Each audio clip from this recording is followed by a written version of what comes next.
This is Regin's Travels podcast. Take 1, 5, 4, 3, 2, 1, slate. Hello everyone, this is Regin's Travels podcast. Welcome. And this is your host, Regin Reyno. Today I'm honored to have two guests, very special guests. They are Nicole and Prax. Sino nga ba si Nicole at si Prax? Sila ay kilala bilang the dynamic duo of productivity who retired at the young age of 29. Matapos si kasal noong 2017, umalis sila sa kanilang mga trabaho to set out an adventure. Nag-retire sila sa Bali, Indonesia ng halos isang taon to explore life beyond the confines of their homes, jobs, and identities. Matapos ang isang taon of self-discovery, naririto sila ngayon upang ibahagi ang kanilang mga natutunan. Si Nicole ay licensed civil engineer na nagtapos ng civil engineering sa De La Salle University noong 2009. Siya ay nagtrabaho sa kanilang kumpanya bilang isang engineer at real estate developer. Si Prax ay nag-aral sa University of the Pacific sa California at nagtapos ng business management sa Ateneo de Manila University with flying colors as cum laude. Nagtrabaho siya sa Unilever Philippines and for 8 years, siya ay naging bahagi ng customer development team kung saan hinawakan niya ang pinakamalaking customer ng kumpanya. Pinadala rin si Prax sa iba't ibang bansa tulad ng Thailand at Cambodia. Ngayon, si Nicole at si Prax ang host sa likod ng podcast na Good Mornings with Nicole and Prax at Productivity YouTube channel na Nicole and Prax. They're helping out young professionals free up time and space to live a more productive life. Nicole and Prax, welcome to the podcast. Hello. Thank you, Regine. Hello. Hello. Kamusta? Ayos lang. Maraming salamat sa pag-unlock sa aking invitasyon. Ganda ng word na pag-unlock, no? Parang tagal ko na Totoo. din-review. Salamat din. Salamat. Kumusta naman kayo dyan sa Pampanga? Kumusta naman? Anong kalagayan dyan sa panahon ngayon?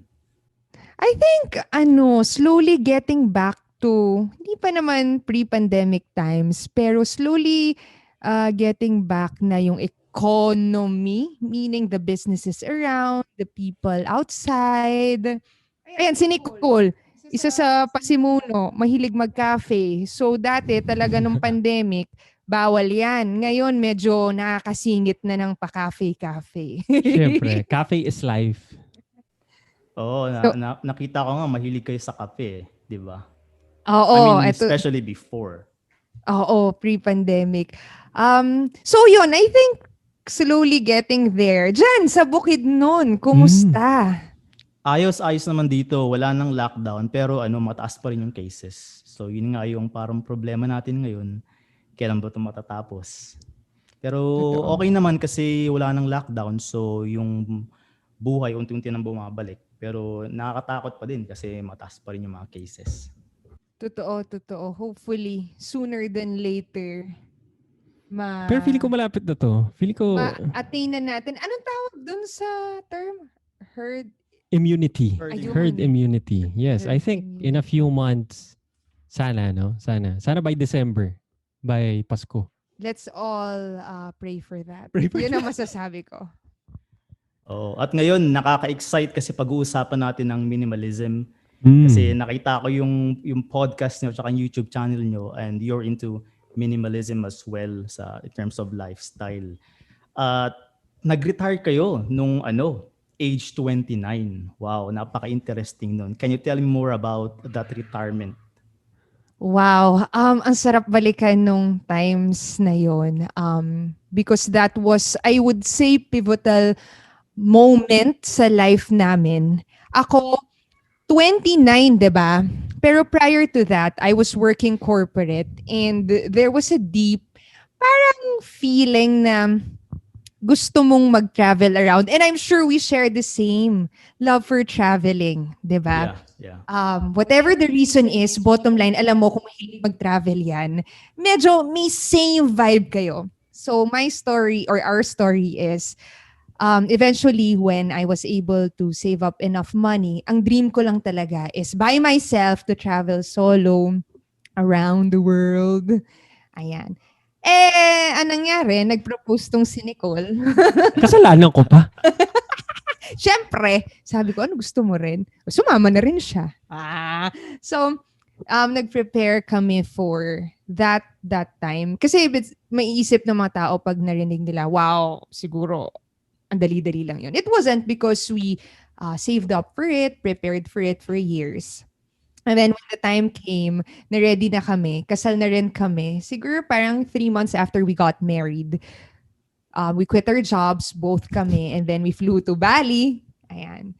And then, ayan, tuloy mo na. Actually, yung original na plan namin was not Bali. Ang original plan talaga namin was, ano yun? Ano pangalan nun? Yung Thailand. No. No? Hindi. Yung pinanood natin sa Netflix. Sa Russia, Singapore. Baka alam to ni Regine. Trans-Siberian. Yun yung Trans-Siberian. Oo. Isa rin yun sa mga pangarap ko eh. Ayun! Yun yung pinlan namin. Kaso ang concern ni Prax, yung mga banyo daw. Oo, medyo ano yan maganda ba yung mga banyo dyan? Hindi maganda, wag na tayong pupunta. Hindi kami pumunta. Okay. Totoo naman. Kasi problema yan pag alam mo na kailan mong... So, yun, nag-end up kami. Pero I think okay pa rin yung sa Bali. Para siyang accident. Alam mo yung... Actually, prior to going to Bali, wala naman akong... Parang sabi ko kay Prax, parang 2 months lang or 3 months lang. Then let's roam around na. Let's go to Vietnam. Let's go to Thailand. Let's go to other places. Pero parang na-in love talaga kami sa Bali. As in, galing ka na doon, di ba, prior? Ako first time ko eh. Kaya hindi ko gets ano yung charm niya eh. Pero nung pumunta ako doon, na-gets ko kung bakit nagsistay yung mga tao dito. Actually, pagdating namin ng Bali, ayaw niya. As in, gusto niya nang lumipat ng Thailand. Di ba? Alam mo yung Chiang Mai, di ba maraming digital nomads doon. Gusto niya lumipat doon. So, plano namin hanggang na-fall in love siya sa Bali. In particular, sa Ubud kami ng stay. And then we ended up staying there for almost a year with a... local, sinawayan and Kadek.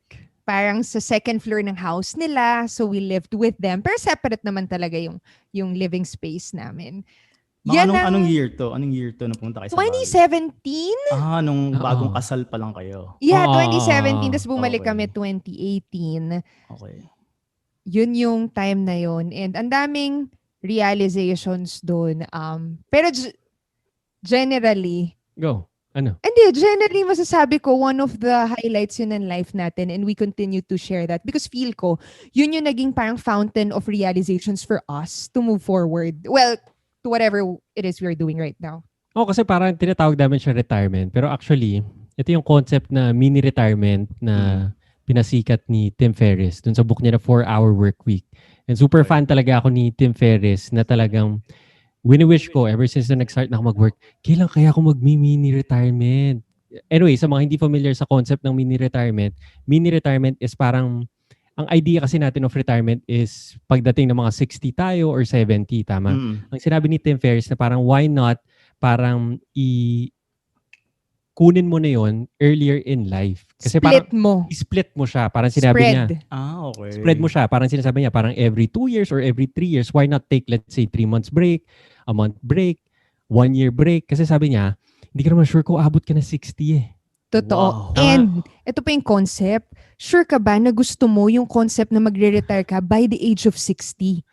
You're working towards that, but are you really sure that when you retire, meaning for us, there's no more job, just lounging around, doing what you do. Gusto mo ba talaga yung lifestyle na ganun? So, dun ang galing yung concept na yun. Kaya actually, an interesting din is, pagdating namin doon, sabi namin parang, sige, tayo, lounge around lang, let's Netflix all day, let's watch YouTube, ganyan. Oh my Lord, parang 2 weeks pa lang pagod na kami sa walang ginagawa. Tapos naisip ko parang, ito pala yung retirement. Ito na yung pinaka-aasam-asam ko pagdating ng 60 na parang after 2 weeks, hindi ko pala siya gusto. Totoo. Anyway, maganda realization lang yon. Actually, ang ganda ng sinabi nyo na kasi yun din talaga yung prinsipyo ko, yun din yung iniisip ko for the longest time na karamihan sa atin, nagtatrabaho, we work hard and we wait for that age wherein we will retire. Tapos ayun na, may pension tayo, pwede na tayo mag-travel. Pero ang problema, sa ganung edad mo, hindi na ganung kalakas yung energy mo or Pangalawa, baka may mga sakit-sakit ka na. Pangatlo, yung sinabi mo, napakaganda, hindi mo sure kung aabot ka ba doon. Sino ba nakakaalam na buhay ka pa bukas? Real talk lang, di ba? So, ako mismo, kaya ako nagta-travel. Actually, in 2019, nag-around the world din ako kasi nag-quit ako ng job. Kasi sabi ko, kung hindi ko gagawin ngayon, mas hindi ko magagawa kung may asawa na ako. Isa pa, sino bang nakakaalam na buhay pa tayo sa time na yun? Tsaka yun nga yung kung hindi ka na ganun kalakas, so hindi mo na-enjoy yung mga activities like for example yung mga hiking, yung mga adventurous activities. So, ang ginawa ko, nag-quit din ako ng job para mag-travel. Pero, hindi naman ibig sabihin na hindi na ako magtatrabaho. Balak kong bumalik pa din. Pero yun nga, nagkaroon ng pandemic kaya hindi muna ako nakabalik. Pero in your case, maganda yung sinabi nyo na, kasi nung una, nung nakita ko yung ano nyo, yung bio nyo, akala ko nag-retire na kayo na kumbaga hindi na ka na magtatrabaho talaga. May ganun palang concept. Maganda no, na may mini-retirement na hindi naman kailangan wala ka ng trabaho. Siguro may 1 year break ka lang at maranasan mo lang yung buhay na yun sa gantong edad mo na may energy ka pa. Ang ganda ng concept na yun. Nagustuhan ko yun. Yun, tapos parang every time kasi sinasabi namin na nag-retire nga, actually nakaka-shock din siya pag sinabi mo. Pero at the same time, feeling ko ito, sinulat ko rin to as an article ko. Parang retirement ba siya or bum ka lang? Kasi di ba may connotation na sasabihin na iba, ano yun, edi nagpaka-bum ka lang, wala kang ginagawa, ganyan. I think may fine line talaga siya eh. Kasi yung fine line is, yung bum, parang feeling ko, hindi niya intention na mag-stay ng ganun. As opposed to mini-retirement, actually, ako nga parang baliktad siya eh. Parang nung time na magko-quit kami ng job, sinasabi ko kay Prax, hindi ko naman gusto mag-quit. Gets mo? Parang on my end, hindi ko gusto mag-quit dahil gusto ko talaga yung ginagawa ko. And it was harder for me to quit than to stay. Kasi mas gusto mag-stay talaga. Gusto ko yung ginagawa ko eh. So, talagang magpapaalam na ako sa boss ko and lahat. Took me around mga 2 weeks to 1 month bago ko finally sinabi na magkukwit na ako kasi gustong-gusto ko. Tama. And that's the big difference ng mga nagmi-mini retirement kasi hindi sa ayaw nilang magtrabaho, gusto nilang magtrabaho pero gusto din nilang makita ano ba yung nasa opposite end na yun. Kasi kami dalawa, I mean, I would say mga type A kami na parang go, go, go, go, go, go. Na parang mas effort sa amin na mag-stop to remove everything. Parang ganon. And I think ito nga yung sinulat ko rin ito as realization ko. Ito yung ultimate minimalist move namin. Na parang inalis namin lahat ng social relationships namin. Kasi syempre mapapalayo kami sa family. Tama. Tapos wala na kaming work. Tapos wala na kaming mga kailangan gawin. Wala na kaming deadlines. Meron akong word na ginamit nga during that time. Tinatawag ko siyang Project Zero. Project Zero, which is the antithesis of productivity, na aalisin ko lahat ng mga kailangan kong gawin. So, after mga 1 week na pagdating namin doon, kinlose ko lahat ng mga kailangan gawin, kinlose ko na lahat ng mga projects namin. We were starting on a blank slate. Wala kami mga social relationships sa Bali, wala kami kailangan gawin. And we were free to parang fill it up from zero. Sa akin, I would say, bibigay ko yung perspective ko lang. When I quit my job, I really wanted to quit my job and experience this, which is different from Nicole's. Kasi may maka-resonate din doon na hindi naman lahat mapalad ka na enjoy mo yung work mo. Tama? For me, I really wanted to quit because that nagging a voice who always says na, same dun sa'yo. Kung di ko gagawin to ngayon, paano ko to gagawin? Pag may asawa na ako, may anak na ako, may binabayaran na ako lahat. Diba? So, before 30, I wanted to do that. Now, what I wanted to do, ito talaga. Ulit-ulit ko, to have time to do the things I want to do. What does that mean? Lahat, nag-voice lesson ako, ano ba yung mga pangarap ko sa buhay? Nag-cafe lang talaga ako, nanood ako, nag-yoga ako, everyday, nagsulat ako, lahat ng gusto ko. Ngayon, it came to a point na going back, after I did all those dreams of, lahat ng mag-travel ka, ano pa ako, yung 10-day meditation sa Thailand, yung Vipassana, yung silent meditation, lahat ginawa ko. Pagbalik ko, realize ko, after nun, sa Bali na, wait, nagawa ko na lahat ng gusto kong gawin. parang ang point pala nito na gusto kong mangyari is hindi mawalan ng gagawin or matry yung mga tulang. Pero naghahanap ako ng something I would want to be doing every single day that I enjoy. The point of retiring naman for me, I realized is, quote ni Mr. Money Mustache. Hit Adney. It Adney, ang ganda. O ikaw nga mag-quote, baka mamali pa ako. Ano kasi nga yung quote? It is, Work is better. Or parang work is better when you don't need the money. So yun yung concept ng retirement. It does not necessarily mean you're not working because work is defined differently for different people. But it just simply means you're enjoying what you're doing and not na lang for money. That's why we are always we're striving, diba? May tinatawag na early retirement, mini retirement. So for the mini retirement, during that time, we didn't really have to work for money. We were able to nag-sideline editing pa tayo, nagpa-video-video, tayo sa Filmmaking mga kami. filmmaking tayo sa Bali. But because we just wanted to experience what if gawin natin. Nag-experiment lang tayo. So yun. Pero ang ganda ng concept, kasi tulad ng sinabi nyo, makaka-relate ako dyan kasi yung parents ko retired na sila. So, nasa sa same town kami pero ibang barangay sila. So kahit retire sila, hindi sila mapakali. They have to do gardening, they have to, go church visitation. Hindi sila mapakali kasi nung una, parang yung sa ibang tao may concept na pagka-retire ka, kailangan relax ka na, hindi ka na busy. Pero tulad ng sinabi nyo, pagka ginawa mo pala yung lifestyle na yun, hindi lang mabobore ka, pero parang feeling mo wala ka ng silbi sa society. Alam mo yun? So you have to make an impact.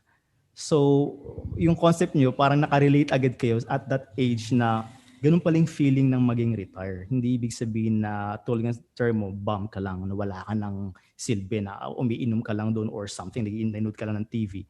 So maganda yun. Pero at the same time, we had the time. Kasi ang karaming issue ngayon, especially sa society natin, we're earning money. It's like we just earn to pay bills. We don't have time for the things that we're passionate about, or we don't live our lives, something like that. Like madami akong nakausap, like especially in countries like Singapore and Japan, like they don't have a life. They would tell me straight na okay, ganito kami pero we don't have a life. Pero kayo, naranasan niyo yun na you had the time to do things that you're passionate about. Ang ganda ng ginawa niyo, nakaka-impress. Nung 2017, nag-quit kayo ng job niyo. Pero ang ganda ng trabaho niyo nun 'di ba? Si Nicole, mga ding kumpanya niya, pati si Prax, nag-work na sa Unilever. Maganda na, sumisweldo kayo. Parang for me, yung move na yun, very unheard of sa ating kultura. Diba? Unlike in other cultures, in other countries, meron sa ating tawag na gap year, sa UK or sa Australia.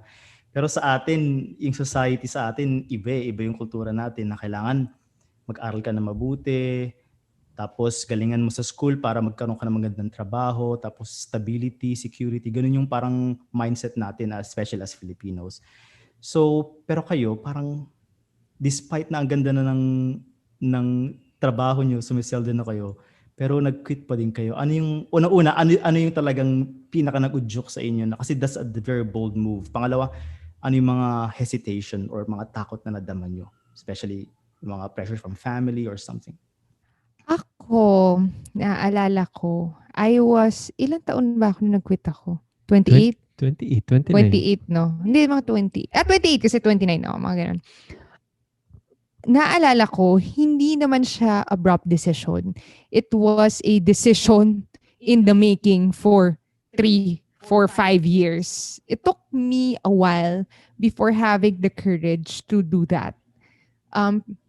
Yun yung si Nicole, sasabihin niya, nakita niya yung struggle ko. Dahil siya lagi yung kausap ko.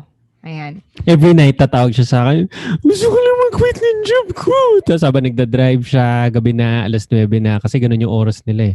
Basta every night, hindi naman every night, siguro mga every other night. Parang nag-rant siya sa akin na parang, ayoko na to, ganyan. Tapos, work naman ulit siya kinabukasan. Tapos vacation kayo. Usually kasi travel din kayo. Oo, may break ka isa na buong Pilipinas eh. Kaya parang after mo makatravel, biglang, nakalimutan ko na ulit.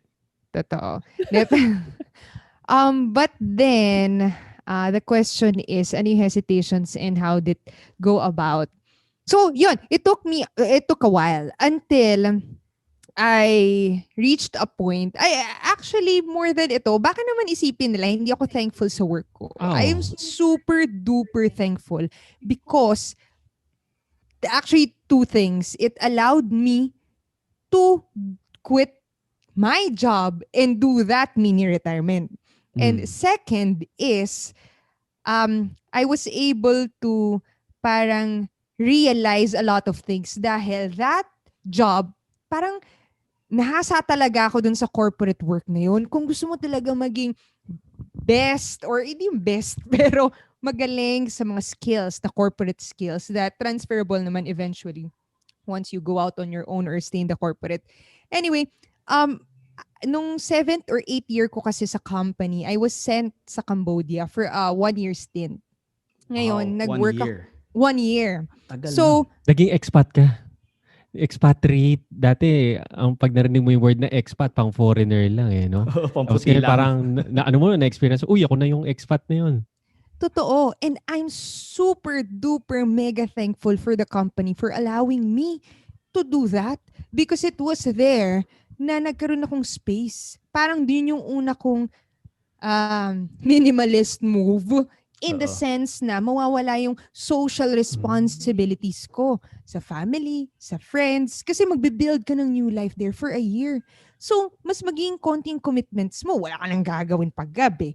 'Di ba? Pag weekends, ikaw talaga mag-fill up nun. And that was the time I was able to start blogging, painting, doing yoga, yung mga deep dive talaga, mga things I really wanted to do. And I think that was the impetus that sparked that realization na wait, for the longest time, ito yung gusto kong gawin.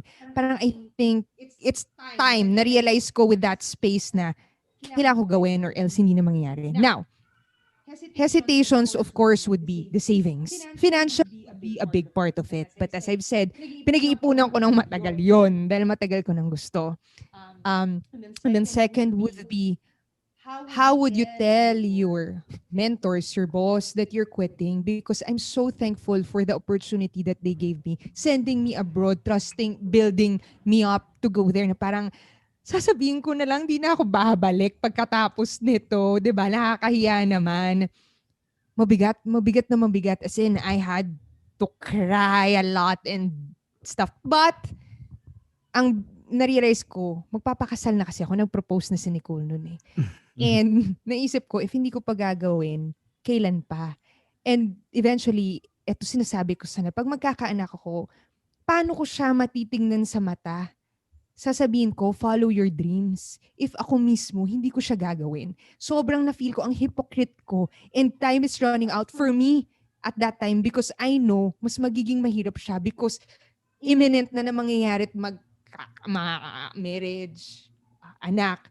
And so, I had to quit. And then apart from the bosses, etc., family. Yung sinasabi mo, ay syempre, mag-aral ka, graduate ka, magtrabaho ka, kagad-agad na trabaho mo. Kapampangan kasi, ano nangyari naman dito? Ano napag-isip-isip nito? Iiwanan yung trabaho niyo? Ano, babalik ka pa dyan? Tatanggapin ka pa nila? Pagka naisipan mo bumalik dyan? Mga ganyan. And I think yun yung pinakamahirap na part, no? Yung family. Sa totoo lang, kasi I mean, after mo kausapin yung mga boss mo and everything, I mean, wala kang relationship na continuing with them eh. I mean, after mag-quit, that's it. You're done. I mean, bye-bye. I mean, hindi naman good riddance, pero parang nice meeting you. Hindi nga ganon. I'm don't saying, burn bridges. hindi ka nag-burn ng bridges, pero parang nice meeting you. It's not as if after mo sinabi yun, you'll meet them after the weekend to hang out and everything. Kasi yung family mo, constant silang nandyan. And I think even after you quitting your job and days before leaving for Bali, we're still having conversations with family. Tama? And I think that's the biggest, hindi naman hurdle, no? Pero parang yun yung biggest challenge natin before embarking dun sa adventure na yun. So how did we handle that? We handled that with ambiguity. Tama? Kasi they were asking us, gaano kayo katagal dyan? Hindi namin alam. Hindi rin namin. Actually, totoo, hindi rin namin talaga alam.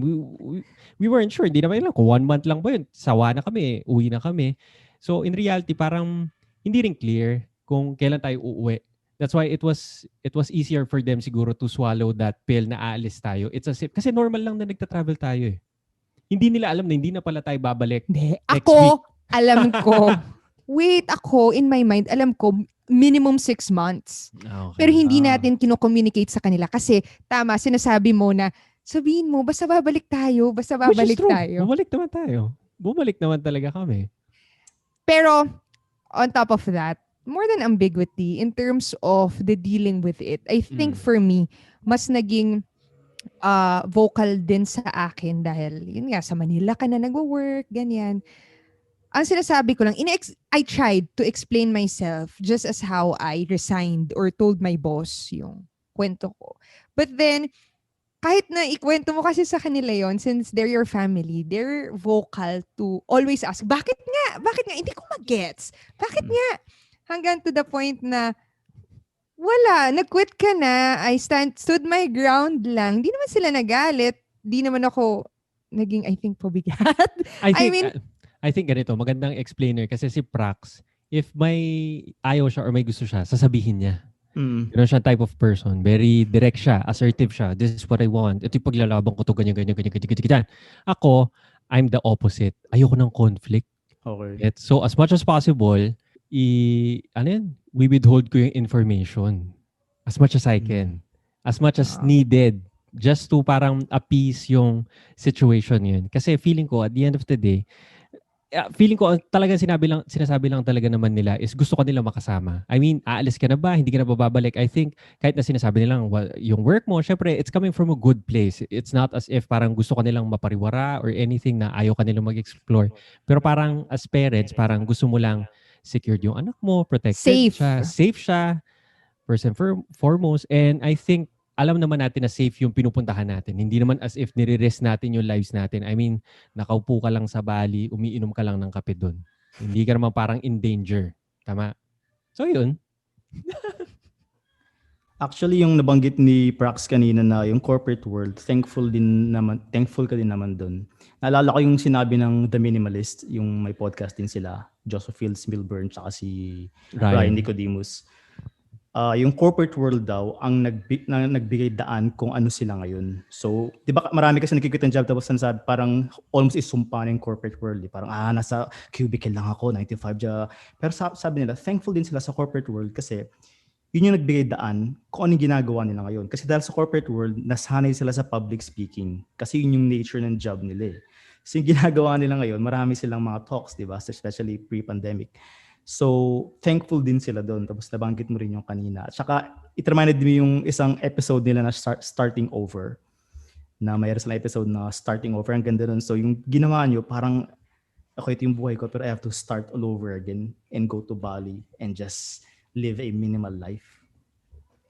Yun, ganun nga. Ang ganda kasi, kaya in-explain ko rin yung about corporate simply because, marami nga, no? Parang pinoportray kasi in general na parang 8 to 5, cubicle, etc. Which is ginagawa natin. Guilty kami. Ginawa natin for a time. Oo. Pero tingnan mo, bakit mo sinusumpa? Ngayon, tatanungin kita, hindi ka ba nag-work 8 to 5? Which is true. Ngayon ginagawa mo na yung own thing mo. Actually, ang goal namin, nung nagka-baby kami, dahil you're busy with the baby, diba?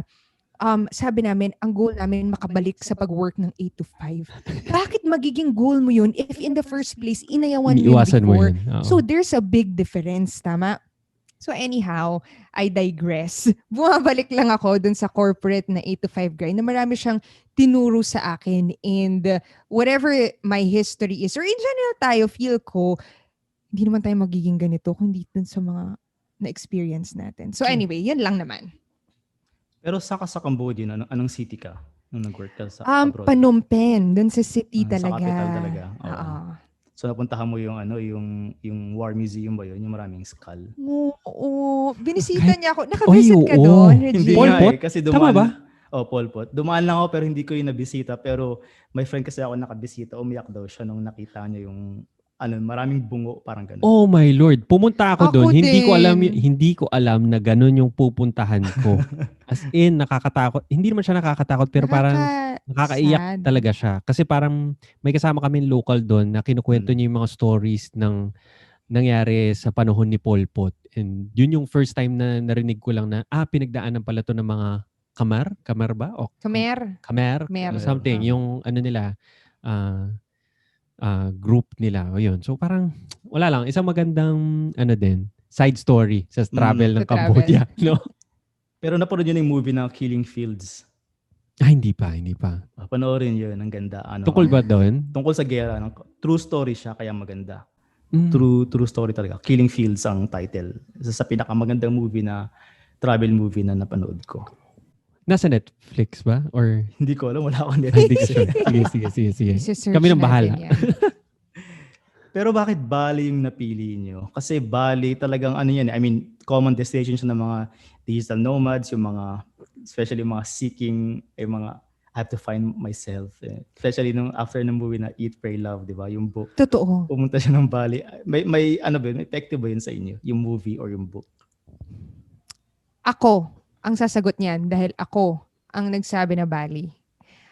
Ang first solo travel ko was in mga 2015. And ang pinuntahan ko sa first solo travel ko is Bali. So, pumunta ako ng Ubud, Bali, Seminyak, ganyan. And after my trip there, nagstay ako for 7 days. So, solo travel ko yun, di ba? 7 days ako doon. Basta 1 week ako doon. And I met people, etc. After my trip, I said, babalik ako. As in, babalik ako. Ganun ko siya gusto balikan. Anyhow, kaya pumunta kami doon because of that desire na babalik ako doon. Dahil na-in love lang ako sa culture, sa people. Ang cliche, alam mo yung mga naririnig mo, bakit diyan ka pumunta? I fell in love with the people, the culture, the food. Which is exactly what I'm saying. Napaka-vague niya. Pero yun din kasi exactly na minimin ko. Kaya, sinama ko siya. Hindi, wait lang. May withhold ka ulit na information Ano bang withhold ko? Hindi ko naman, baka kalain nila. Wait lang. Pumunta ka doon because Ubud is a haven for yogis. Tama?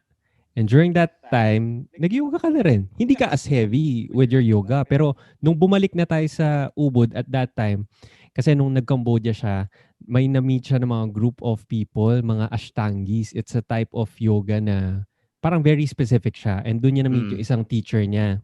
Oh. Now, yung teacher niya, nagsasub for a teacher inside Ubud, Bali. And nung sakto nung dumating tayo doon, darating din yung teacher mo. And nag-take ka ng parang 1 month na intensives doon sa teacher ulit. So parang nag-re-meet kayo. So parang novel to, galing siyang Cambodia, tapos mini-retirement siya, makikita niya ulit yung teacher niya sa Ubud. Yun din yung reason kung bakit pumalik din tayo. Ashtanga Yoga. Ang ganda. Dapat talaga may scribe ka, no? Natatandaan nila yung buhay mo. Thank Ikaw you for di mo na sharing. maalala. Hindi ko maalala. Hindi na niya maalala. Buti lang dalawa kami. So, yun pala. So doon ba nagsimula yung pagiging minimalist nyo nung nasa Bali na kayo? Kailan nagsimula to? Kasi una-una, before yung sagutin yan, naano ako na parang interesting kayong dalawa nung nakita ko yung podcast nyo kasi parang pareho kayo ng utak. Yun yung naisip ko nung napakinggan ko yung podcast nyo. Parang pag nag-usap sila, free-flowing, tapos yung mga prinsipyo nyo, yung ideology nyo, yung mga mindset nyo, parang pareho. Kasi, I mean, bihira yung ganun yung couple. Usually, mag-a-adjust ka na lang kung ano na kayo, kung mag-asawa kayo, syempre, although opposites kayo. Pero kayo, feeling ko lang na parang even before that, before kayo naging mag-asawa, parang ang dami niyo ng common ground. Kasi yun nga, kita naman sa flow ng conversation nyo, nakaka-relate kayo talaga sa mga bagay-bagay, mahilig kayo sa podcast. And as a minimalist, isa rin yun na parang iniisip ko na what if makapangasawa ako ng hindi naman minimalist tapos ang clutter ng bahay. Kayo parang pareho kayong minimalist. So ikwento niyo yung minimalist journey niyo. Ayun, sige go. Andami. Magandang question, no? Maganda yung tanong na yun. Pero isa-isahin ko muna, no? Like, kunwari, kailan nag-start maging minimalist? Ako, I would say, I remember this vividly. Actually, nagkukunik ulit sa travel, Travel to, 2017, December, nasa train kami. Nasa Spain kami, parang lilipat kami from, it's either Barcelona to Madrid or Madrid to Barcelona. Basta somewhere, hindi ko alam along those lines. Sasakay ako sa tren, and fun fact, takot na takot ako sa eroplano kahit na nagta-travel ako. That's why, nung ako nag-plan ng Spain trip namin, ginawa ko lahat train rides kasi ayoko mag-plane. Anyway, sa train ride na yon, may na-download ako na documentary. So, ang documentary na yon was The Minimalist ni Joshua Fields Milburn and Ryan Nicodemus sa Netflix. Sa Netflix. And dun sa train ride na yon, pinanood ko yung documentary na yon. Naalala ko parang luhang-luha ako. And I think isang pivotal moment yun na parang after nun, minimalist ako. Parang nag-resonate talaga sa akin yung documentary na yon. And after nun, parang gusto ko siyang, nasa utak ko siya, hindi ko lang siya ma-define. And after ko mapanood yun, parang binigyan niya ako ng definition. Ito siya. Ito yung itsura nun na gusto mo. And after nun, 2017, I remember nung umuwi na ako, since minimalist na ako, diniclutter ko yung buong closet ko talaga. As in, lahat ng mga damit ko, kasi usually ever since bata ako, hindi ako mahilig bumili ng damit. I remember nung bata ko, pinapagalitan ako ng nanay ko kasi ayaw kong bumili ng bagong sapatos. As in, mag-aaway kami. Kasi ayaw ko ng bagong sapatos, ayaw ko ng bagong damit, ayaw ko ng bagong brief, ayaw ko ng bagong medyas. Wala akong gustong bago. Bata to naalala ko, very vivid pa. And even as matanda na ako, nag-aaway pa rin kami dahil ayaw kong bumili ng bagong damit. And I think yun yung start. After noong 2017, 2018, nag-start na ako mag-declutter ng physical space ko. As in, I remember talagang ang naiwan dyan, I would say mga 20 na shirts na lang or below. So yun. So yun yung start. Yun yung unang series ng question. Then, pangalawa dun sa question mo is, ano yung experience marrying someone na hindi minimalist? Tama? So nung... Kasi nung una, hindi pala minimalist talaga si Prax nung una. Ay, wala. Okay. So converted siya. Okay, sige. Kinonvert sa kulto. Na kulto to. Na ano ko siya, na-convert ko siya. And nung nag-live together na kami, actually, nasa Bali. So yun, doon nag-start. Nung papunta ng Bali, nagbabasa ako. May nabasa ako na isang article sa Medium. Parang how to travel ultralight. So ang ginawa ko, prior to traveling to Bali, may pumunta ng Amerika, nagpabili ako ng special kind of damit. Ang damit na to is merino wool. Now, first time ko marinig tong merino wool na to, sabi ko, ano ba itong klaseng damit na to? Para sa perfect for minimalist, ganyan-ganyan. Hindi mo na kailangan magdala ng maraming damit. So, yun yung ginawa ko prior to going to Bali. I was planning to use only one shirt, one boxer briefs, and isang socks. Yun yung challenge ko sa sarili ko. So, bumili ako ng merino wool. And for roughly 8 to 9 months, iisang shirt lang, iisang boxer brief, at iisang socks lang yung ginamit ko. Paano yun? Ano lang, laba-laba lang, ganun, tas matutuyo agad? Good question. Yun yung concept ng merino wool. Antibacterial siya, hindi siya kailangan labahan everyday, and hindi rin siya...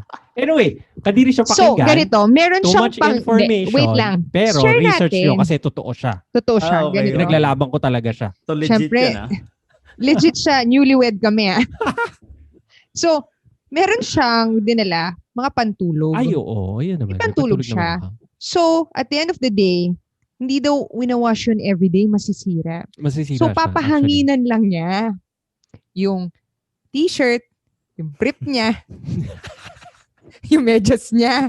Wait lang Tapos, every so often lang niya lalabahan. Pero, ganun yung challenge pero niya. true to its word, hindi nga siya bumabaho. Hindi siya bumabaho. Which is I would true. say naman, hindi nga siya hindi talaga bumabaho. siya. And mahal siya. Oo. Investment siya. Nakuha na actually. natin nakabalik after almost a year, di ba? Hindi Nabutas pa rin. na't lahat, Nabutas ko na't lahat. magagamit mo Maganda pa rin pa siya. rin So, totoo talaga naman siya. yung, Totoo naman siya. yung merino wool na yun. Wow, Oo, merino wool. so Galing titignan ko nga din yan. Oo, mahal lang. Ngayon, at that time, hindi pa ganun kagaganda yung mga designs. Ngayon, sobrang ganda ng mga designs. May mga long sleeves na, may mga plaids. Yung at that time, nabili ko, sobrang, now looking back, tinitignan ko siya, hindi siya ganun kaganda. Gray shirt lang siya. Gray shirt siya na V-neck. Hindi ko Ganun bagay lang. yung V-neck. Lagi ako round neck. That's why. Oh, anyhow. Anyway, I'm digressing. Pero yon, isang magandang story. Then, babalik kami dito sa Philippines. And now, we're going to live together and magsasettle na kami sa roots namin. And I think, slowly, hindi ko naman pinilit kay Prax na maging minimalist. Pero I think, nakita niya lang yung mga habits, let's say, of kunwari, sa closet, yung space ko sa closet, as in, sobrang liit lang. As in, if hindi ako maglalaban ng 1 week, wala akong damit. Parang ganon. And I think, parang more than the physical decluttering, it's mental headspace. Na parang mas hindi ganun karami yung focus ko, hindi ganun karami yung mga hinahabol ko. And eventually, parang, hindi naman ako convert, pero parang, sabi nga nila, pag mag-asawa kayo, nagiging average lang kayo eh. Sa totoo lang, nagiging average lang kami. I think eventually, if meron kayong magandang bond ng partner mo, eventually, umaabot kayo dun sa middle ground eh. Unintentionally and intentionally. Both. So, yun. For me, ang minimalist journey ko naman, sinabi ko naman, hindi naman talaga ako, nahawa ako ni Nicole. Ayan. Ako, forced by design na force ako. Yung una ako, di ba, na-work ako sa Cambodia for a year, forced by design ako na kung ano lang yung madadala ko doon, yun lang yung gamit ko for 1 year. Wala na uwi-uwian yun. Siyempre, bayad ko yun, di ba? Yung uwi, ayoko naman gumastos. So, yun ako nag-start magbasa ng book. Nirecommend mo. Pinasa ko talaga yun, no? Yung book ni Marie Kondo. So, Yun. The Life-Changing Magic of Tidying Up. Simply because, wala naman akong idea paano ko i-declutter yung napakarami kong sapatos, damit, bagay, diba? Hindi ko na madadala lahat yun. Anyhow, nag-declutter ako, as in garbage bag yung dinonate namin. Di ko alam saan dinala yun ng parents ko kasi, parang dinonate nila. Dami. So, yung natira na lang, marami pa rin. Pero, I would say, yun yung first encounter ko na for someone na maraming gamit, that's already a step towards minimalism. Big step for me to throw all that away.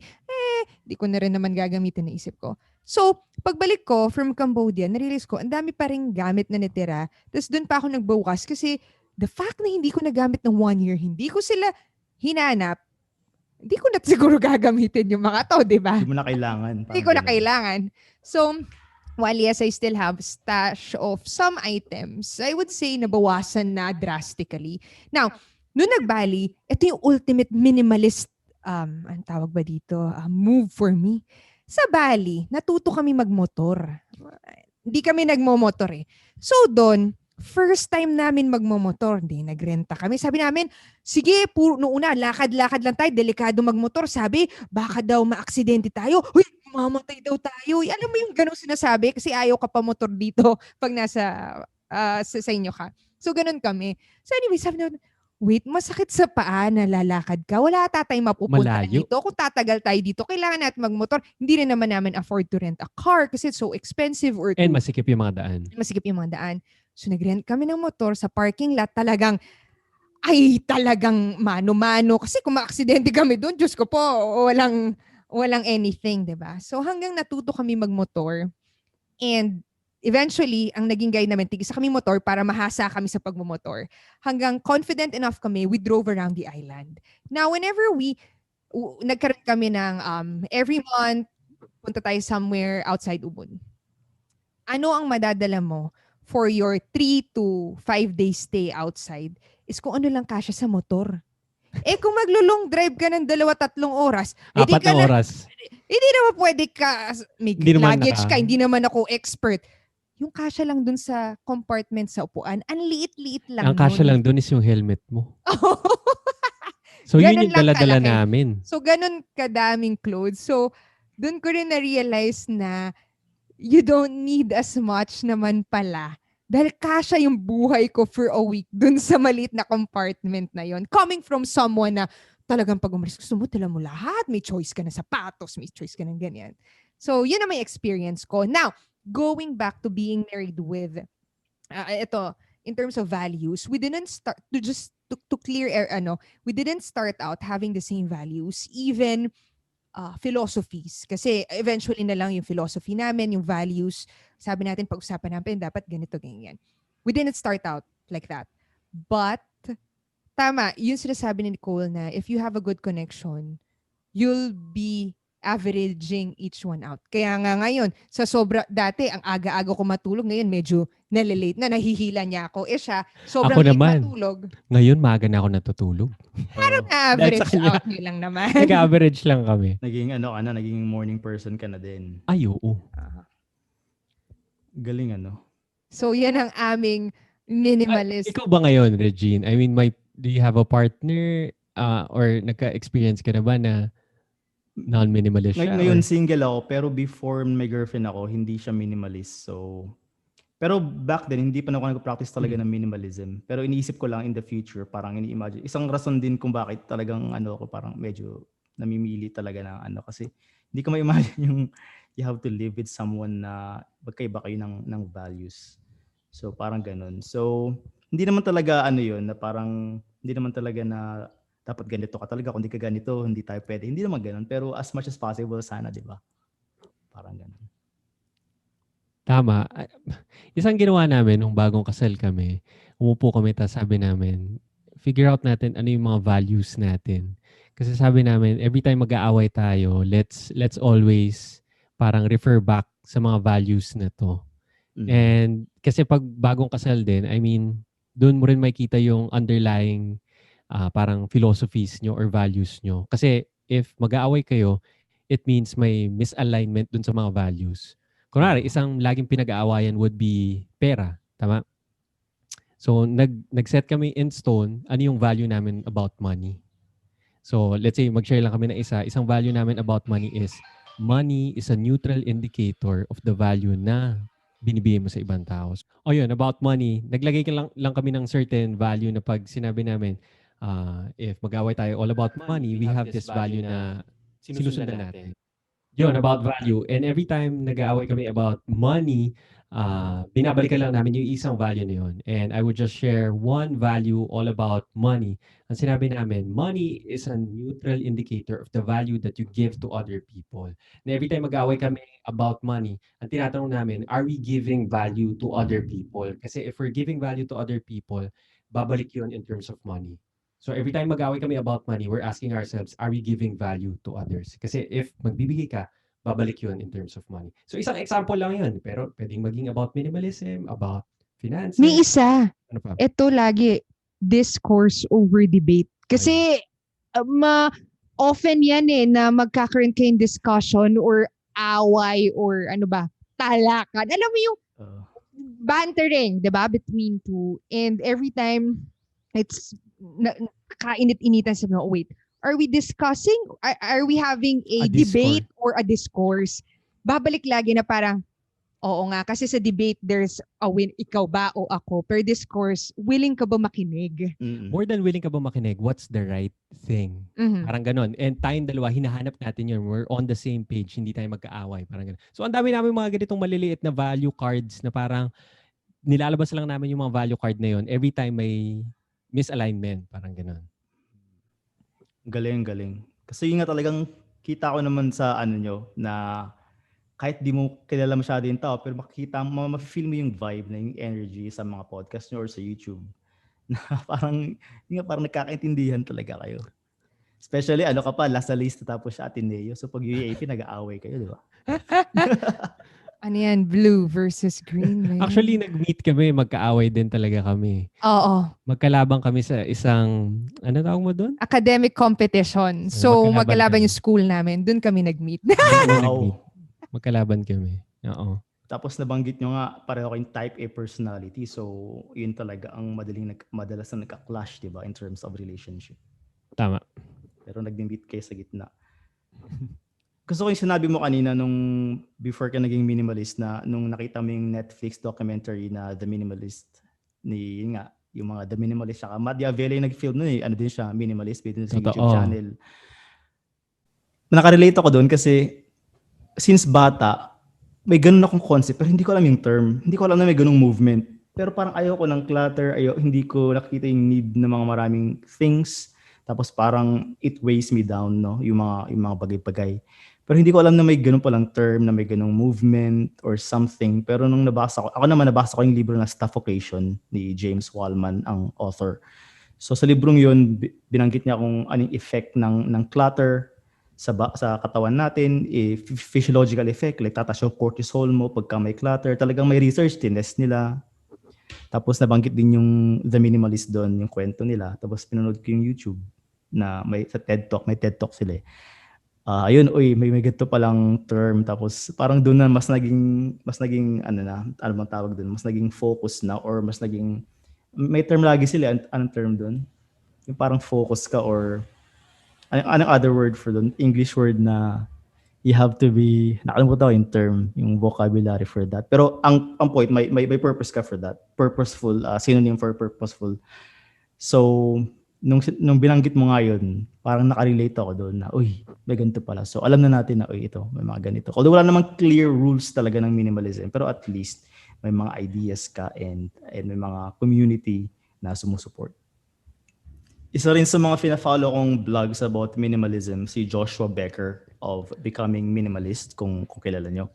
Siya naman, may pamilya talaga siya. Tapos, parang ina-apply niya sa family niya yung pagiging minimalist, pati sa mga anak. So, kayo, na as a couple, may family, may anak na kayo, paano nyo ina-apply yung minimalism? Especially, usually, pag may anak, marami nagsasabi, parang ang hirap naman yan, di ba?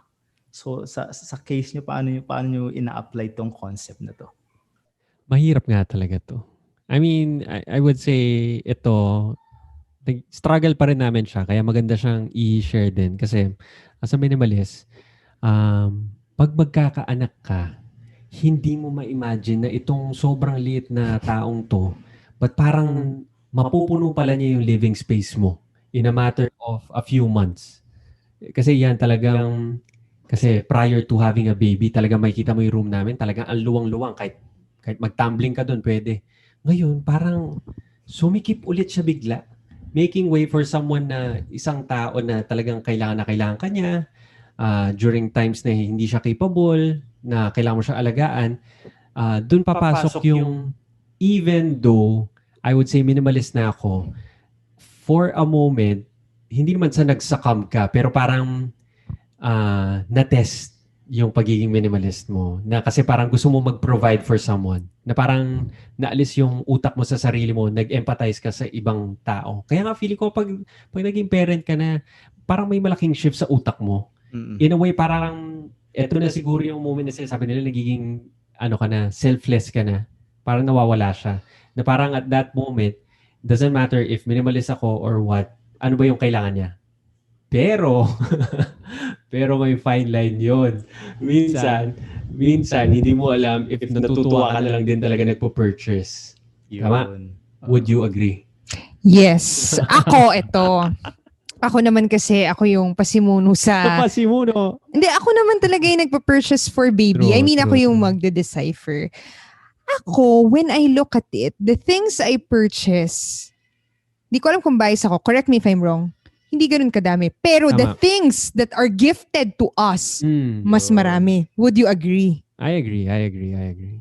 Noong una, kasi first-time parents, hindi naman namin alam what we need and what we don't. And our relatives are excited for our baby, diba? Are excited to help us provide for the baby or the things na kailangan niya. Which we, of course, happily received, or talagang tuwang-tuwa ako. And then eventually, as you progress, which dun mo lang ma-realize, ano ba talaga yung kailangan niya sa hindi. Our baby is a little over a year. And even siguro mga after 8 months na siya, 6 months, ganyan, you'll realize ano ba talaga yung mga kailangan niya. Kasi ang mga babies, for example, clothes, mabilis kalakihan yan. Noong una, ang dami mong options for clothes. You don't know what is right. Even if you watch YouTube or read books or what, iba-iba yung recommendations. So you'd buy everything that you think is necessary. Up until siguro mga 6 months, alam mo na eh. After nun, ito na lang yung bibilin ko. Ito lang yung nag-work talaga. Yung iba, marketing na lang yan or parang nakikiuso na lang. So, anyway, going back, I think it's the same journey for us as adults. We started off not minimalist, but eventually we come to realize what are the things we need na lang. Thus, the decluttering. Ito, I'm talking about physical things lang Thus, we declutter the things we don't. Same as with the baby. Since it's our first time, I would say yun yung term na nagsakam ka because you don't know what you need and don't need up until na time na, ito lang pala. So slowly, now, we've decluttered a lot of his toys. As in, a lot. Ito, I would say, as maganda nga siya na tangible na example kasi yung toys. Ang daming ginigip sa kanya na toys. Pero alam mo, inherently, yung bata, minimalist din siya. Hindi man niya lalaruin yun. I mean, hawakan niya yan. Siguro in a matter of 30 minutes, ayaw na niya. Alam mo kung ano yung toys na gusto niya? Remote. Kahon. Yung ginagamit mo, yung vacuum. Yung vacuum. Yung nakikita niyang ginagamit mo. Kutsara. Sabi ko, yung mga toys na pinagbibigay na sobrang makulay, sobrang mga ganyan, eventually nag-pare down kami. Ang mga binili na lang namin is, kasi nabasa namin sa Montessori, is yung mga wooden toys. As in, wala silang kulay. Napaka-basic nila. And yun na-enjoy niya. And kaya niya mag-go deep dun sa mga laruan na yun. Kasi napaka-simple lang. Like, isushoot mo lang yung bola. Shoot! Ganun lang. As opposed to dun sa mga ibang toys na sobrang complicated. Ang daming color, ang daming shape, ang daming ganyan. Parang naguguluhan din siya feeling ko na overwhelm siya. Na parang mas gusto niya, simple lang. Isushoot ko lang yung bola. Shoot! Kukunin niya. Shoot! Kukunin niya. Shoot! Na parang inherently pala, gusto lang nila is yung mga simpleng bagay lang. Hindi pala kailangan ng mga lavish toys. Na parang ang ganda, no? Parang sa atin din, as adults, no? Gusto natin yung mga lavish things. Tapos, ma-realize mo, gusto ko lang yung mga simpleng bagay. Pabalik ulit sa minimalism. nung before tayo mag-declutter, diba? Sinasabi natin, ang daming toys. As in, ako, hindi ko na maalala ano yung toys na yun. Ako, matanda na ako, yung comprehension ko, what more yung baby? Titingin siya dun, di man niya mag-gets ano yun. So what more sa kanya na litong-lito? Kaya that's when we started decluttering din. Okay, ano yung age-appropriate toys? Yun lang ilalabas mo, i-offer mo. Tapos ano lang yung, ang tawag dito, makaka-help sa motor skills niya or whatever that is na dinidevelop niya at that point. And sinabihan tayo ng pediatrician natin. Sabi niya, sobrang dami ng toys. Sabi niya, give him 1 to 3 toys. Ganun lang, 1 to 3. Parang pag titignan mo yung kwarto niya, siguro may 50, hindi naman 50, siguro mga around. Before, there were around mga 10 to 20 lying around na pwede niyang kunin. Then, nag-pare down talaga kami, isa or dalawa or tatlo lang yung mapupulot niya dyan to explore. So, going back, ano yung question? How do you apply it now that we have a baby? So, I think it's a journey pa rin. We started off dun nga sa not knowing where up until we realize ito lang. But I am still open for surprises because it's my first time to be a parent and I don't know ano yung kakailanganin. But as much as we can, same no sa journey natin, you observe ano lang yung essential, ano yung kailangan. It will take time, I'm sure. Totoo. But, ayun. Ganun namin siya so far, tinatackle.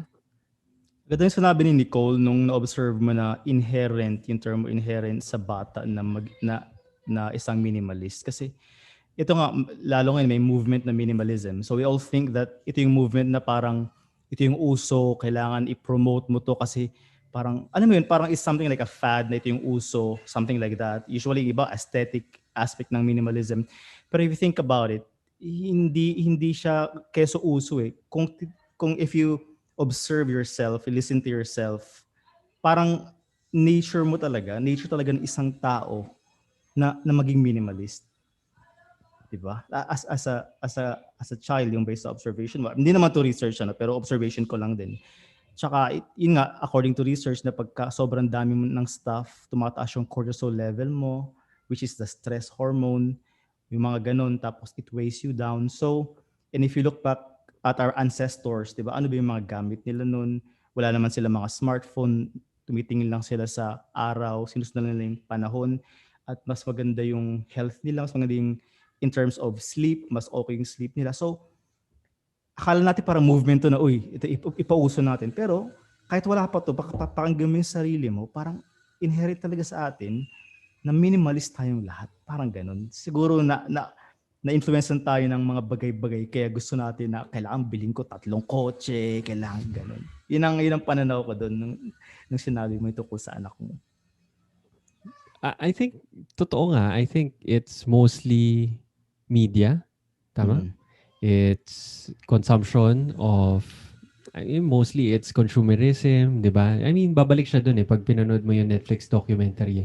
Kasi usually mga nakita namin sa social media.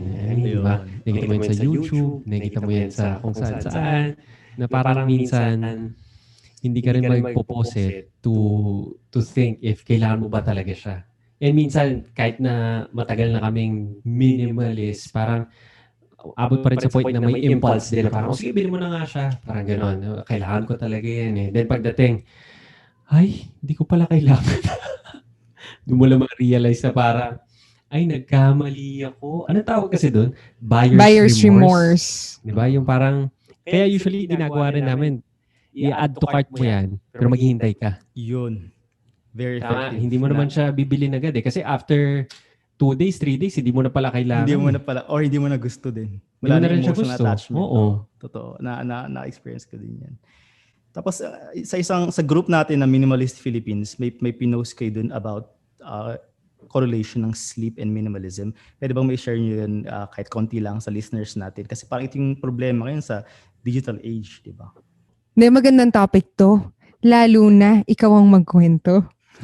Inspired by Nicole kasi yan. Kasi problem ko talaga yan. Problem ko yan. Kasi parang ngayong, sabi nga nila may rising cases of insomnia. Usually sa mga college students. And personally, nung college ako, doon ako nag-start matulog na ng late. Hindi na ako gumigising na maaga.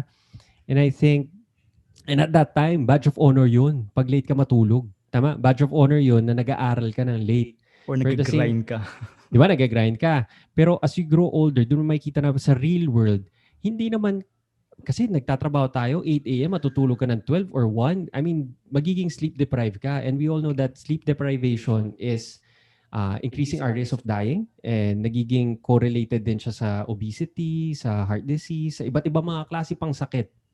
So that's why, naisip namin itong topic na to dun sa Minimalist PH na podcast na kasi ako, problem ko siya.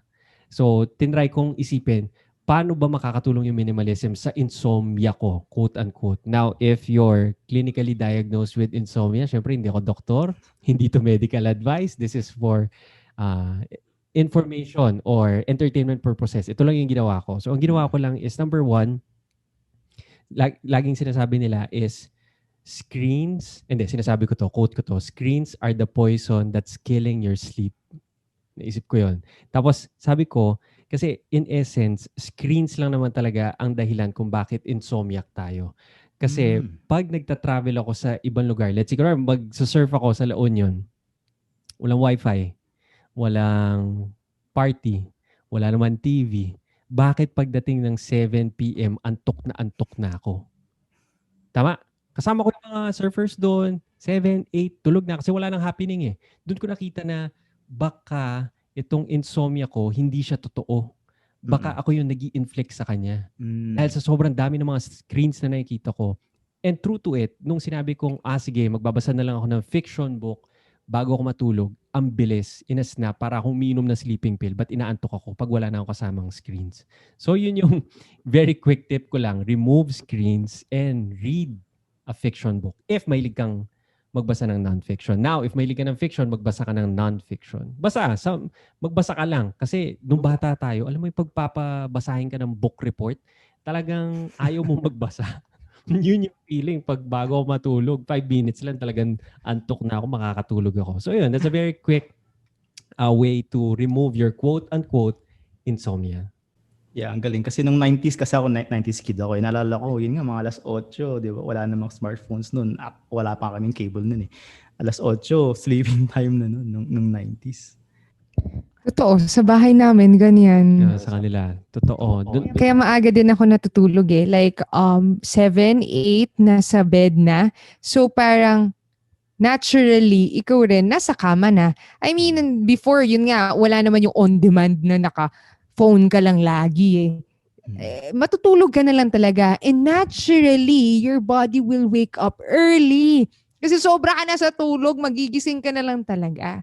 Thus, sleeping early correlates din sa pagising mo na maaga. Ang common sense, no?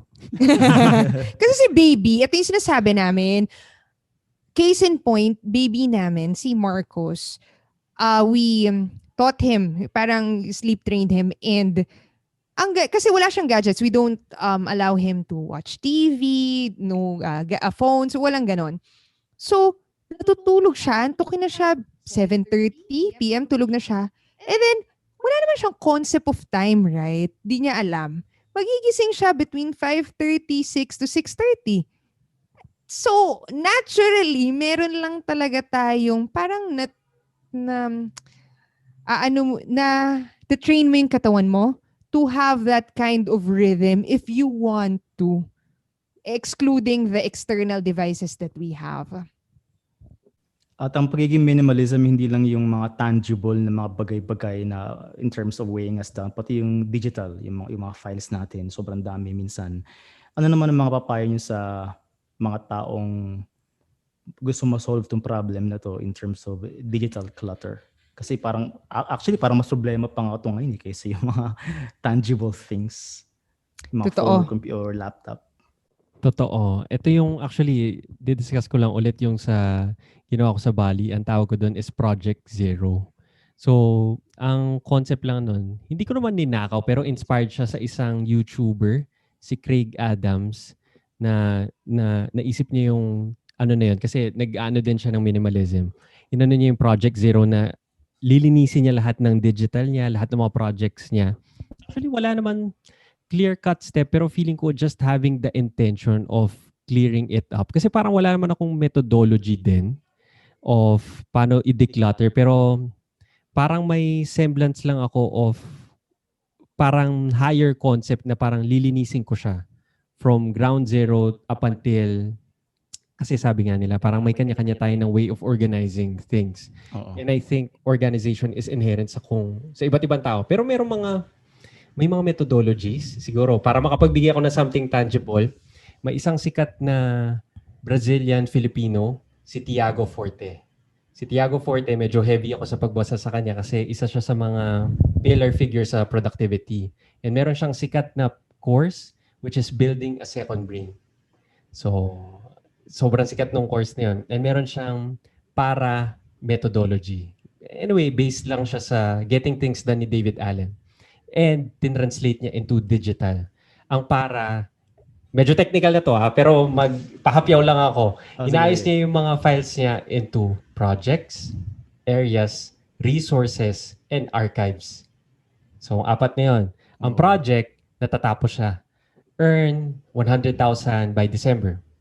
Tama? Natatapos siya. Ang area, hindi siya natatapos. Forever siya. Health, fitness, family, social relationships, spiritual. So, inaayos niya sa ganun. Then, next would be resources. Sa resources, ito yung mga bagay na pinag-aaralan niya. Learning how to be a minimalist. Learn how to market myself. Learn how to do YouTube. Learn how to build a house. Learn how to this. Then lastly would be archives. Kung saan ilalagay mo na doon yung mga tapos mo ng project, tapos mo na ng mga research, tapos mo na ng mga projects within areas. So yun, isang simpleng methodology para. Parang Pilipino, no? Para. Wow, ang ganda, ang galing ano. Ang may natututunan talaga tayo sa inyo. Ang ganda ng mga sinasabi sa totoo lang. Yung mga bagong konsepto din sa akin yun eh. So, ang ganda na natututunan natin yun. So, I'm very grateful din talaga na nakausap ko kayo dito sa podcast kasi ang dami kong natutunan personally. Thank you din. Kasi kami, alam mo, lagi natin alam mo yung sa pag-podcasting, ito yung maganda eh. We get to exchange conversation. Nag-start kami. Naalala ko, boyfriend-girlfriend pa lang tayo. Ito yung mga time na tinatawagan kita habang nasa car ako. So mag-uusap tayo for like this amount of time, an hour or so. Tapos bigla at the end of the discussion, sabihin, meron kayang interested na makinig sa pinag-uusapan namin? Kasi like ako, at that time, di ba sinabi ko, we started off not having naman the same values talaga. Pero as we converse kami ni Nicole, may mga time, syempre nag-break din kami, mga ganyan-ganyan. Syempre, may something. Hanggang eventually, makukuha mo rin yung values niya or values ko na share namin with this conversation. And I think ang ganda lang ng conversation na to because it allows us, both you and us, to share those values na we think people will be able to learn from then. So yeah, thank you Dens for giving us an opportunity to do so. Ano naman ang final message nyo sa mga listeners natin unang-una regarding the concept of minimalism? Like, personally, minimalist, do we have to enforce this movement to other people? Or yung mga may gusto, ano naman, where do they start? So parang dalawang group, yung hindi naman minimalist, kailangan bang i-preach talaga natin sa kanila or we have to respect their preference? Pangalawa, yung gusto maging minimalist pero hindi na alam paano ba ako magsisimula. For me? Sige, go. Okay. Gusto mag-start ko. Sige. Ako for those na hindi convinced, do we convince them? Ako, ang belief ko lagi is like, based from experience, I wasn't a minimalist on the onset and I saw Nicole doing it. That's why I follow through. I saw the benefits. Tama. Even when I read the book of Marie Kondo, hindi ko alam kung nasa book yun, nasa interview.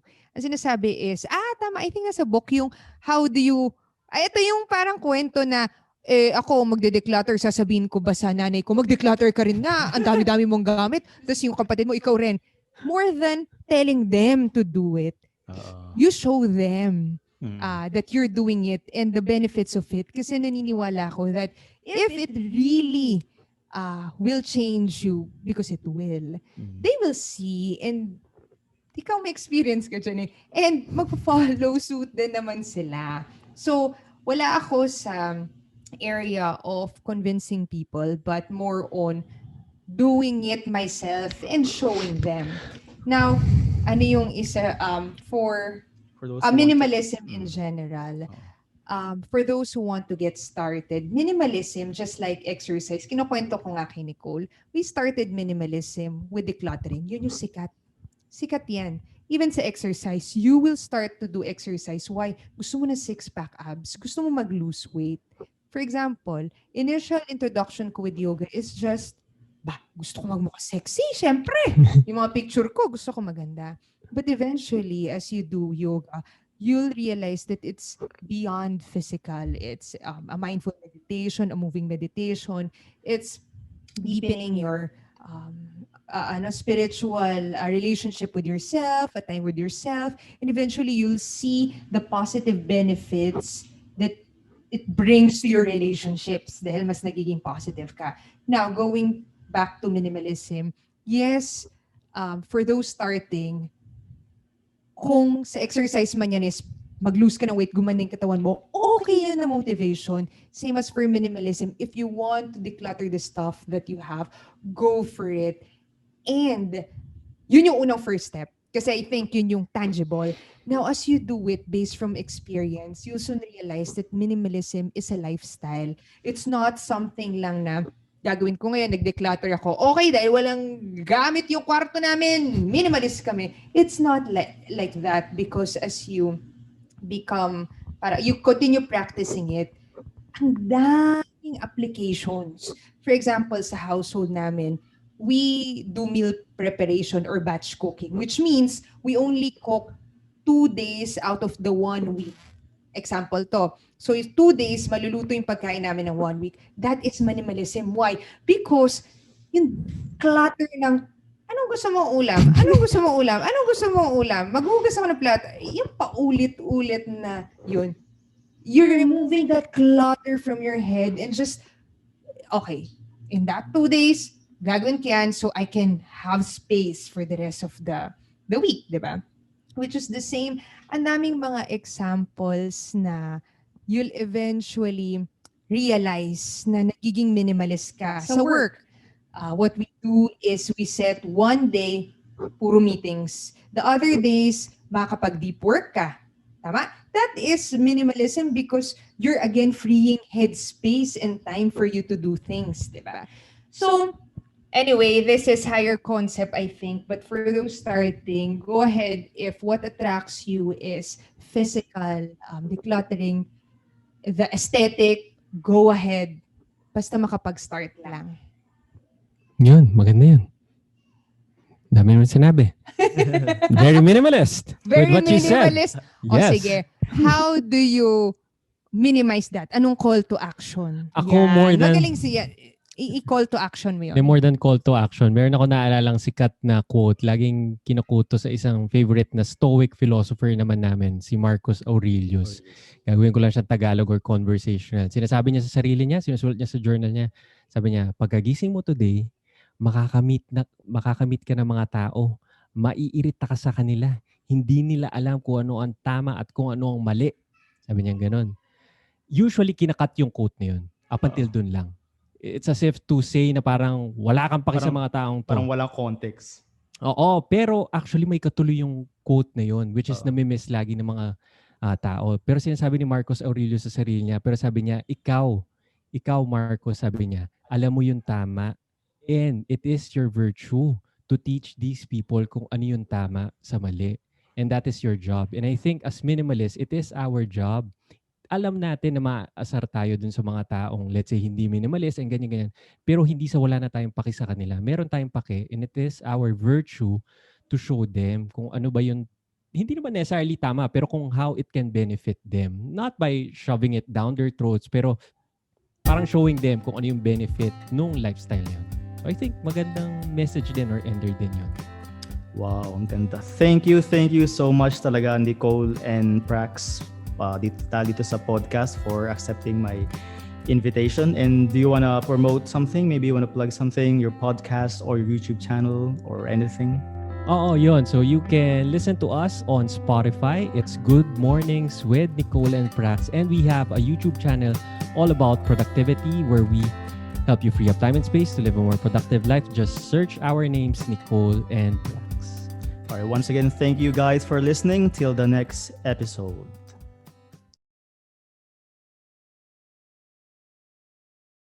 All right.